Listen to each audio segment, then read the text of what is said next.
Believe me, man. We believe you. Yo, are you gonna bring some elk? I told you I'll cook some. I'm ready. I'm ready, man. I want to see what they say in the streets. What's all this fuss is about? I want some elk, son. Yo, everywhere I go, motherfuckers say, "Did you try the elk?" That's all I know how to cook. Is it gamey? No, it's not gamey. It's not like there's a weird taste that people associate with like venison, a gamey taste. And for the most part, it's either hasn't been prepared correctly or it wasn't taken care of correctly after the animal died. Like that's for the most part what the gamey. It's a different flavor, but I think what people associate with not tasting good, like I think a lot of it, not all of it, but a lot of it isn't just personal taste. It's bad preparation. Because you get a steak from a grocery store, you're assuming that professional butchers, like people that grow the cows, professional butchers, all down the line, they get you the steak. If you got a guy's deer meat, who knows how this guy took care of that fucking deer?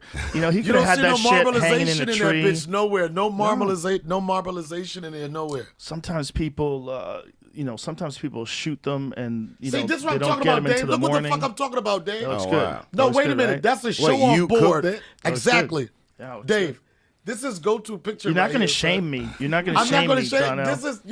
This is a good elk day right here, son. It is a good elk day. Look, wait. What does the caption say? Watch, he mentions something about a jalapeno somewhere. This is the final product. Oh shit. It's pretty, right? But what's that? A dry rub? What rub is that? That's Saskatchewan, blackened Saskatchewan. It's a Traeger rub. It's like a Cajun style almost, but it's got. It's like a blackened, but not like it's like a lot of salt to it. Killed that it's delicious. It's the perfect rub. I love that rub for elk. So wait, when you cook it, you cut it up yourself? You know how to cut steaks out of yes, that's the whole purpose. But that part is easy because that part is what's called the back strap. That's the big, thick piece of meat that's on each side of the spine. Look at the knife, though, nigga. What kind of is that? A Japanese? No, that's an American knife. Who made that knife? What is it? Does it say in the caption? No. There's no tag or nothing? No. The dude who made it was shit. Dave, you wouldn't eat See if you that. can find that. You wouldn't eat that. It's in Dave. there somewhere, same knife, real close to it. So if you're killing elk, how long are you eating that elk? You can eat it for a whole year. Literally a year. Yeah, they're huge. Yeah, same knife here. I got it. There it is. The guy gave me the knife. There's it. See, Neanderthal. Oh, Chumney knives. CHUMNEY right, knives. son. That Chumney knife knives. look It's right. a dope knife. Yeah, you'd eat it for all year. It's hundreds of pounds of meat. It's like 400 They're pounds of meat. huge. They're huge. So okay, say you're shooting elk, you're bow hunting, I'm imagining. Yeah. What happens? It runs off. You got to follow it for like a day or two. Or what? Like, how If does that you go? if you hit them right, they die pretty quick. Ow. Yeah. Okay. Damn. He do it with a bow, though, son. Yeah. But you have to practice a lot, man. This nigga It's do it with a bow. It's not easy. But the point is, I know exactly where that meat's coming from. Like that, I know the whole chain of command. I know everything that's happened from the time that animal got hit until the time I'm cooking it. That's interesting. You know, because, yeah, it's mind-blowing. I get all my meats from strangers. Yeah, most people do. Yeah, you don't think about it. I was in Alaska once, and a lady told me that she hadn't eaten something, she hadn't killed herself in years. Wow. This woman looked like a Betty Crocker model, like a house model. She was working in an ammunition store. And, I had never been to a gun store before. It was ridiculous. This is in Fairbanks, Alaska. There was so many, like, think of a kind of gun. The guy goes, this is a sniper rifle. You can shoot a bear with this from 2 miles away. Couldn't imagine why I would shoot a bear that was 2 miles away. I couldn't. That was the weirdest sales pitch. And he literally said that to me. I think this is Fight Club. Tiny monkey people that can barely get by. Mountain lions running through the streets. Is that what you want? By the way, dude, the elk's been delicious. Thank you. How do you like it? I made this American chop suey with it, and my wife gave a fucking bad review before anybody even tasted it, and everybody just said, fuck it. Like, she goes, it looks like Hamburger Helper. I've been chowing it for like 4 days. Like, out of respect for that fucking elk that you shot. It's like, I'm eating all this shit. I don't care if it's fucking bad. Does it make you more aggressive? What? Elk. No, Joe, you fucking lunatic. Somebody gets in my face, that might cause me to get more lunatic. I eat a little bit of protein. You had to beat the fuck out of people for like 3 decades before you could like chill, smoke a little weed, put on your Little Rascals hat, and just fucking chill out. You don't understand. I love him to death. But this guy is the most testosterone fucking filled dude I've ever met. That's why I love him. I love him. He's like every guy I met in Boston fucking welded together. He's crazy. The Little Rascals hat will haunt me for the rest of my life. No, and this is what killing me. No, I'll never put this on. No, Joe, you're crushing that. He's crushing that hat. Come on, you know he is. You're killing it. I love it. I love it. You don't have to balance it out. I like it. It's hilarious. I'm laughing at me too. I'll never put this thing on again. No, you shouldn't, dude. I'm gonna stick it in the fireplace. You shouldn't, dude. You're killing it. We'll keep it on for when the papers come out in the morning. Extra, extra. Read all about it. Donald Trump wins in Alaska. Chilku Charlie finally builds a fucking bed. What's up, everybody? Me and Rogan are here in Utah chasing elk, and I was fortunate enough to be successful.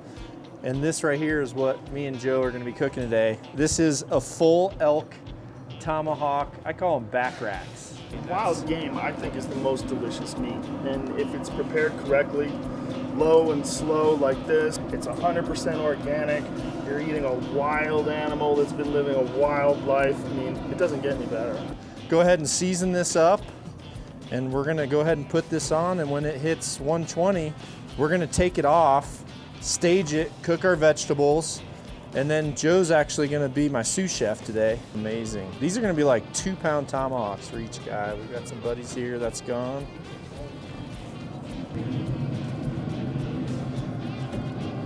It's official.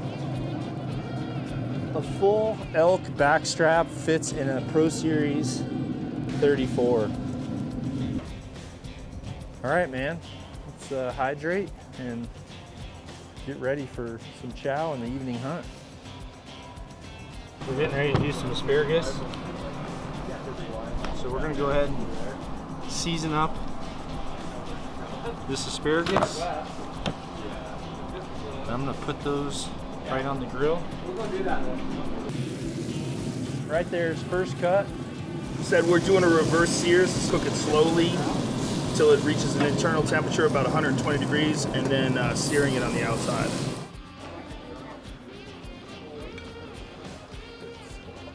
This is what Traeger does for an elk camp, right there.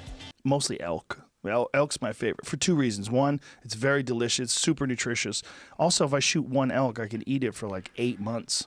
What, you do, like freezing them, salting salting them? them? Yeah. Freezing them, freezing them. So you're out stalking an elk on the plains. Yeah. Where are you? Like near where you live? You just go out? Do you travel on bikes or something? How do you follow them? You can. Well, you do travel on bikes if you whitetail hunt. A lot of times you'll go into the woods with bikes because they don't leave a scent the way your feet do. Mm-hmm. You know, and animals don't associate the sound of a bike the way they associate it with like the sound of stepping, bipedal hominids stepping towards they've evolved. them. Right? Bipedal. Yeah, they see you on a bike. They don't even freak out as much. Delightful. Never seen that like, before. What's that? Wow, my brain! What are these things? Yeah. So, elk, are they like herd animals? So you just see like a herd of them? Yeah, you see a herd of them, and you try to figure out which way the wind's blowing, and you try to get close to them. Is this a video of us? Yeah, this is a video of us from... what a beautiful place. I mean, I can see the harmony Utah of nature. mountains. Yeah, oh so my that's God. an elk. Now, the thing is with me, I see that elk there, and I sort of feel... like a sort of, I've watched too much Disney. Yeah. You know, like I see that elk and I feel like I'm Bambi, literally. Mm-hmm. You know, and I don't have it. Like, is that early in the morning? You look tired. Not tired. Might be late afternoon, actually. Can you tell? I think that was late afternoon. Yeah. Like, say, like I from that position, I couldn't. Like, I would love the game of being able to aim, because actually I've had to go down gun ranges. It turns out I'm a pretty good shot. You know, it's nice to see that thing come back with like holes around its abdomen and its head. Right. And I think satisfied. There, you've been dealt with, paper man.